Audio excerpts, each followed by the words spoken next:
இன்னைக்கு இந்த வீடியோவில் உங்கள் வீட்டுக்கு தேவையான ஏசி எப்படி தேர்ந்தெடுக்கிறது, ஏசியோட ஆயிலை எப்படி அதிகப்படுத்துறது அப்படிங்கிறத விரிவாக பார்க்கலாம் வாங்க.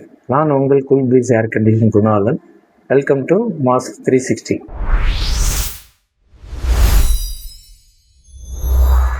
இந்த ரூமுக்கு என்ன டன்னேஜ் வாங்கலாம் அப்படிங்கிற டவுட் நிறைய பேருக்கு இருக்கும். 10x10 நம்மளுக்கு ரூம் இருக்கு அப்படின்னாக்கா 1 டன்னா நம்ம போயிடலாம். 15x15 அப்படின்னாக்கா 1.5. இதே 20x20 அப்படின்னாக்கா 2 டன். இதுதான் ரூமோடது. இதுலயும் பாத்தீங்கன்னா நம்ம இன்வெர்டர் போலாமா நான் இன்வெர்டர் போலாமா அப்படிங்கிற டவுட் நிறைய பேருக்கு இருக்கும். ஏன்னா இப்ப நிறைய மார்க்கெட்ல பாத்தீங்கன்னா இன்வெர்டர் ஏசி வந்துருச்சு. இதுதான் இன்வெர்டரோட மாடல்.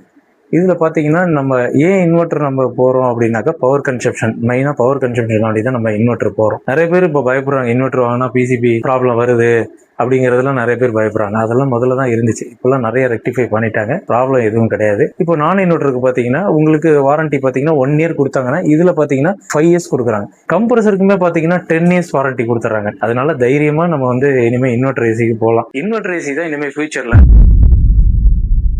நான் இன்வெர்டர் இன்னும் கொஞ்சம் நாள்ல ஸ்டாப் பண்ணிடுவாங்க எப்படியா இருந்தாலும். அதனால நம்மளும் யூசேஜ் ஏசியை வாங்கிட்டு நம்ம யூஸ் பண்ண முடியாம அந்த மாதிரி இல்லை. நம்ம பாத்தீங்கன்னா இன்வெர்டர் ஏசி இனிமேல் ஃபியூச்சர்ல நம்ம இன்வெர்டர் மாடலே நம்ம போயிடலாம்.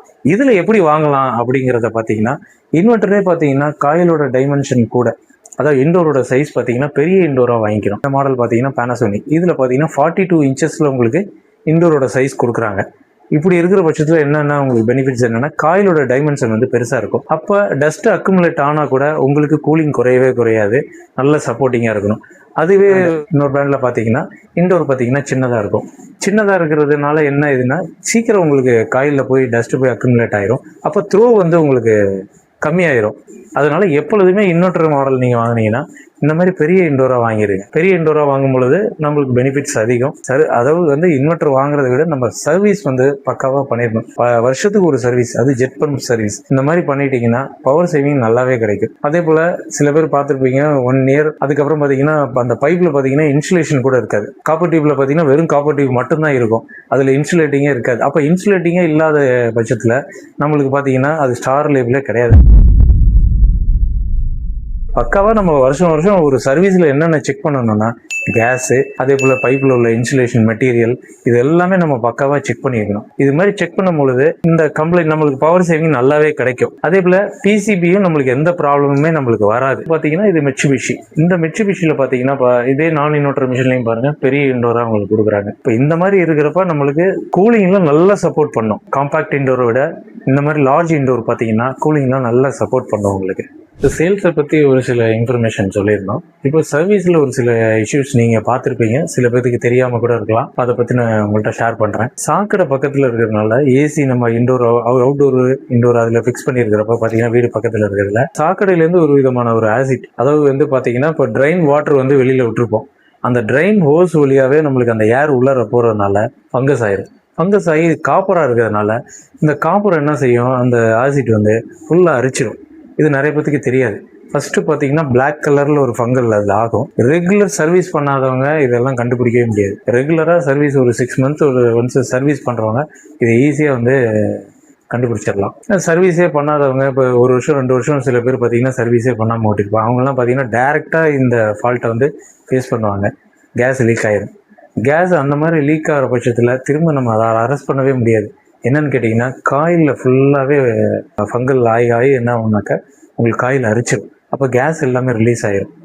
இதுக்கு ஒரு சொல்யூஷன் என்னன்னு கேட்டிங்கன்னா, நம்ம 6 மந்த்ஸ் ஒன்ஸ் இதை கரெக்டாக செக் பண்ணிட்டோம் அப்படின்னா, இல்லை ஏசி மிஷின் புதுசாக வாங்கும் பொழுதே நம்ம வீட்டுக்கு பக்கத்தில் ஒரு சாக்கடை ஓடிக்கிட்டு இருக்கு இந்த மாதிரி இருக்குன்னா, ஏசி புதுசாக நம்ம பர்ச்சேஸ் பண்ணும் பொழுதே சில கம்பெனியில் பார்த்தீங்கன்னா ஆன்டி கரசிங் பெயிண்டிங்னு அடித்து கொடுத்துருவாங்க. இருந்தாலும் நம்மளுமே இதை கொஞ்சம் அப்ளை பண்ணி வச்சுக்கணும்.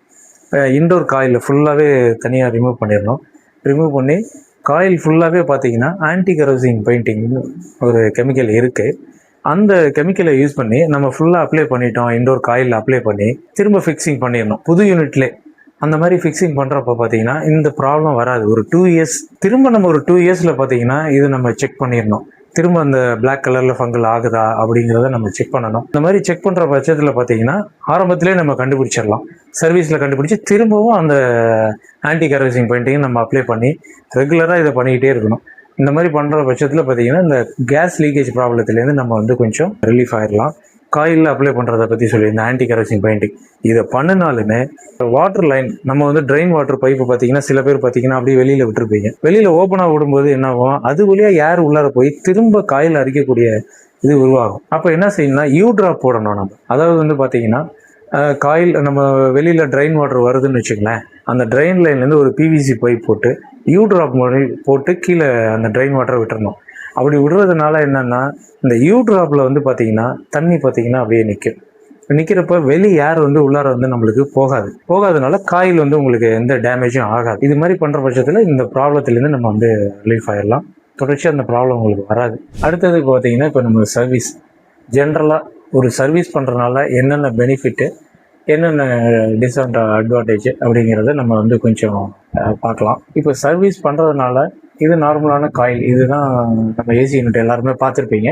இதுதான் காயில், இது ஃபில்டர். ஃபஸ்ட்டு பார்த்தீங்கன்னா ஃபில்டரில் போய் டஸ்ட் அக்குமுலேட் ஆகிரும். அதுக்கு அடுத்தது தான் காயிலுக்கு போகும். இந்த ஃபில்டர் பார்த்தீங்கன்னா நம்ம 15 minutes ஒன்ஸ் நம்ம வந்து க்ளீன் பண்ணுறது நல்லது. ஏன்னா காயிலுக்குள்ளே அடுத்தது சீக்கிரமே போய் டஸ்ட்டு உட்காராமல் இருக்கும். இப்போ பார்த்தீங்கன்னா இந்த காயில் சர்வீஸ் பண்ணுறதுனால என்னென்ன பெனிஃபிட் அப்படிங்கிறத உங்களுக்கு சின்னதாக சொல்கிறேன். சர்வீஸ் பண்ணுறதுனால நம்மளுக்கு ஹெல்த் இஷ்யூஸ் ஃபஸ்ட்டு எதுவுமே வராது, மெயின் அது. அடுத்தது பார்த்தீங்கன்னா பவர் சேவிங். அடுத்தது பார்த்தீங்கன்னா யூனிட்டில் அடுத்தடுத்த பார்ட்ஸ் வந்து டேமேஜ் ஆகாமல் இருக்கும். இது மெயினான ஒரு இது. நிறைய பேர் பார்த்தீங்கன்னா ஒரு அதிக யூஸ் பண்ணுவாங்க, வருஷத்துக்கு ஒரு சர்வீஸ் தான் பண்ணுவாங்க. ஏன்னா டஸ்ட்டு ஃபுல்லாக அக்குமுலேட் ஆகிட்டாலே கூலிங் குறைஞ்சிரும். இதில் நம்ம வந்து பழகிடுவோம். இனிஷியலாக பார்த்தீங்கன்னா காயில் ஃபுல்லாக டஸ்ட்டே இல்லாதனால நம்ம ஃபஸ்ட்டு யூஸ் பண்ணி பார்த்துருப்போம். அடுத்தது பார்த்தீங்கன்னா காயில் டஸ்ட்டு ஏற கொஞ்சம் கொஞ்சமாக நம்ம அந்த இதுக்கு பழகிடுவோம். அதனால் அப்படியே யூஸ் பண்ணி வருஷத்துக்கு ஒரு சர்வீஸ் அப்படிங்கிறத நம்ம வந்து போயிடுவோம். நல்ல யூசேஜ்னால் வருஷத்துக்கு ஒரு 2 சர்வீஸ், இல்லையா ஜெட் பம்ப் சர்வீஸில் நம்ம பண்ணிக்கிறது ரொம்ப நல்லது. நெக்ஸ்ட் பார்த்தீங்கன்னா இந்த பிசிபி ப்ராப்ளம் வராது. அவுடோர்லேயும் நம்ம இதே போல் இப்போ எப்படி இண்டோரில் நம்ம பண்ணுறோமோ அதே போல் அவுடோர்லேயும் நம்ம வந்து சர்வீஸ் பண்ணுறது ரொம்ப நல்லது. அப்போ பண்ணும் பொழுதே உங்களுக்கு ஏற்கனவே சொல்லியிருந்தேன்ல, இந்த ஃபோம், நம்ம இன்சுலேஷன் மெட்டீரியல் இதெல்லாமே செக் பண்ணிக்கணும். சில பேர் ஏசி வாங்கும் பொழுது பார்த்தீங்கன்னா 5 ஸ்டார் 3 ஸ்டார்னு சொல்லி நம்ம பார்த்து வாங்குகிறோம். ஆனால் ஏசி வாங்கினதுக்கப்புறம் 1 இயருக்கு அப்புறம் பார்த்தீங்கன்னு வச்சுங்களேன், வெயிலில் மழையில் இருக்கிறபோது அந்த ஃபோம்லாம் பார்த்தீங்கன்னா அப்படியே தூளாக கொட்டிடும். வெறும் காப்பர் டியூப் மட்டும்தான் நிற்கும். அப்படி இருக்கிறப்ப இது ஸ்டார் லெவலே இருக்காது. அதனால் மெயின்டெனன்ஸ் தான் ஃபஸ்ட்டு. மெயின்டைன் பண்ணும்பொழுது பார்த்தீங்கன்னா பக்காவாக நீங்கள் மெயின்டெனன்ஸில் இருந்துச்சு அப்படின்னா இன்வெர்ட்டராக இருந்தாலும் சரி, நான் இன்வெர்ட்டராக இருந்தாலும் சரி, எந்த ப்ராப்ளமும் உங்களுக்கு வராது. இப்போ நம்ம சேல்ஸு சர்வீஸை பற்றி கிளாரிஃபை பண்ணியிருந்தோம். அடுத்து பார்த்தீங்கன்னா ஸ்டெபிலைசரை பற்றின சின்ன ஒரு விஷயம். இப்போ பார்த்தீங்கன்னா இதுதான் நார்மல் பூஸ்டர். நார்மலாக நம்மளுக்கு வோல்டேஜ் 200க்கு மேலே வருதுன்னா நம்ம இந்த மாதிரி எடுத்துக்கலாம். இது 4 kVA. அதுவே நம்மளுக்கு வோல்டேஜ் வந்து பார்த்தீங்கன்னா பிலோ 180 இந்த மாதிரி வருது அப்படின்னாக்கா இதில் 150 இருக்குது. இது பார்த்தீங்கன்னா 130 ரேஞ்சிலேருந்து எடுக்கும் உங்களுக்கு. இதுக்கு பேர் தான் டபுள் பூஸ்டர்னு சொல்லுவோம். நம்ம 130 தான் வருது அப்படின்னாக்கா இது பார்த்தீங்கன்னா உங்களுக்கு பூஸ்டர் பண்ணி கொடுக்கும். இதில் பார்த்தீங்கன்னா ரெண்டுமே இருக்குது, பக்கிங் பூஸ்டிங் ரெண்டுமே உண்டு இந்த டபுள் பூஸ்டரில். நம்ம இன்வெர்டர் ஏசிலாம் மெயினாக போகிறோம் அப்படின்னாக்க டபுள் பூஸ்டர் மாதிரி ஸ்டெபிலைசர் போயிடுறது பெட்டர். ஏன்னா வோல்டேஜ் ஃப்ளக்சுவேஷன் இருக்காது. மெயின் பார்த்தீங்கன்னா வோல்டேஜில் பார்த்தீங்கன்னா லோ வோல்டேஜை விட ஹை வோல்டேஜ்னால தான் நம்மளுக்கு நிறைய போர்டு இஷ்யூஸ்லாம் வர்றது. அதனால் இது பார்த்தீங்கன்னா அந்த மாதிரி ஹை வோல்டேஜ் வர்ற இடத்துல பார்த்தீங்கன்னா பக்கிங் பண்ணி கொடுக்கும். பக்கிங்னா உங்களுக்கு வந்து இப்போ 280 அந்த ரேஞ்சு போகுது அப்படின்னாக்க ஒரு 30 வோல்ட் நம்மளுக்கு 40 வோல்ட் கம்மியாக கொடுக்கும். 240 ரேஞ்சில் கான்ஸ்டண்ட்டாக கொடுக்கும். அப்படி இருக்கிற பட்சத்தில் நம்மளுக்கு இந்த போர்டு இஷ்யூஸ்லாம் வராது. அதனால் நீங்கள் இன்வெர்டர் ஏசி போனாலே மேக்ஸிமம் டபுள் பூஸ்ட் மாதிரி போயிருங்க, பெட்டர். இப்போ இவ்வளோ நேரம் நம்ம சேல்ஸ் சர்வீஸ் எல்லாத்த பற்றின டீட்டெயில் உங்களுக்கு கொடுத்துருந்தேன். இப்போ நம்ம என்னென்ன பிராண்டு பண்ணுறோம்னு பார்த்தீங்கன்னா எல்லா பிராண்டுமே ஆல் ஓவர் எல்லா பிராண்டுமே பண்ணிகிட்ருக்கோம். பேனாசோனிக், ப்ளூ ஸ்டார், ஜென்ரல், டைக்கின், அதே போல் பார்த்தீங்கன்னா மிட்சுபிஷி, லோயர் செக்மெண்ட்டில் பார்த்தீங்கன்னா காட்ரேஜ், இது எல்லாமே பண்ணிகிட்ருக்கோம். அதே போல் சர்வீஸும் பார்த்தீங்கன்னா எல்லாமே பம்ப் சர்வீஸு, கேஸ் சார்ஜிங், இந்த மாதிரி என்னென்ன கம்ப்ளைண்ட் இருக்கோ எல்லாமே உங்கள் ஸ்பாட்டுக்கே. முதல்ல பார்த்தீங்கன்னா நம்ம எடுத்துகிட்டு வந்து தான் பண்ணுறாப்புல இருந்துச்சு. இப்போ எல்லா எக்யூப்மெண்ட்டுமே நம்மள்கிட்ட இருக்குது. அதனால் பார்த்தீங்கன்னா சர்வீஸ்லாம் ஆன் த ஸ்பாட் உங்கள் இடத்துக்கே வந்து பண்ணித்தரோம். மேஜராக கேஸ் லீக்கேஜ் ப்ராப்ளம் இருந்தால் மட்டும்தான் அதை நம்ம சர்வீஸ் சென்டருக்கு எடுத்துகிட்டு வந்து ப்ரெஷர் ஹோல்ட் பண்ணி அதை டைம் எடுத்து பண்ணுறோம். மற்றபடி எல்லாமே ஆன் த ஸ்பாட் உங்களுக்கு எல்லாமே சர்வீஸ் எல்லாமே பக்காவாக பண்ணித்தரோம். அதே போல் நம்ம யூஸ் பண்ணுறது எல்லாமே ஒரிஜினல் ஸ்பேர் பார்ட்ஸ். உங்களுக்கு புது ஏசியில் ஏதாவது நீட் இருந்தாலும் எங்களை காண்டாக்ட் பண்ணுங்கள். ஏன்னா எல்லா பிராண்டுமே நம்ம மல்டி பிராண்ட் ஏசி ஷோரூம் தான். நம்ம எல்லா பிராண்டுமே பண்ணிகிட்ருக்கோம். வாரண்டியோட பக்கா சர்வீஸ் உங்களுக்கு எல்லாமே நாங்கள் பண்ணி கொடுக்குறோம். அதே போல் சர்வீஸில் ஏதாவது நீட் இருந்தாலும் சர்வீஸ், கேஸ் சார்ஜிங், இந்த மாதிரி ஏதாவது எனி ப்ராப்ளம்ஸ் உங்கள் ஏசியில் என்ன ப்ராப்ளம் இருந்தாலும் நீங்கள் உடனே காண்டாக்ட் பண்ணுங்கள். நாங்கள் வந்து உங்கள் ஸ்பாட்டுக்கே எல்லாமே வந்து பண்ணி தரோம். அதே போல் பார்த்தீங்கன்னா நம்ம கமர்ஷியலாகவும் பண்ணுறோம். டொமஸ்டிக் இல்லாமல் கமர்ஷியல் ஏர் கண்டிஷனரும் பண்ணிகிட்ருக்கோம். மண்டபம், அதே போல் ஹோட்டல்ஸ், ஹாஸ்பிட்டல்ஸ், இது எல்லாமே பண்ணிகிட்ருக்கோம். பெரிய பெரிய கம்பெனிஸ் அந்த மாதிரி இருந்தாலும் ஏஎம்சியும் நம்ம பண்ணிகிட்டு இருக்கோம். ஆனுவல் மெயின்டெனன்ஸ் கான்ட்ராக்ட் இதுலேயுமே நம்ம பண்ணிகிட்டு இருக்கோம். அதுவும் வேணும்னாலும் நம்மளை காண்டாக்ட் பண்ணுங்கள். எங்களோட லொக்கேஷன் பார்த்தீங்கன்னா கூல் பிரீஸ் ஏர் கண்டிஷனர், அண்ணா சிலை, வெஸ்ட் சிந்தாமணி, ட்ரிச்சி 2. மேலும் இந்த மாதிரி பயனுள்ள வீடியோஸ் பார்க்குறதுக்கு மாஸ் 360 சேனலை லைக் பண்ணுங்கள், ஷேர் பண்ணுங்கள், கமெண்ட் பண்ணுங்கள், மறக்காமல் சப்ஸ்கிரைப் பண்ணுங்கள். Okay, thank you.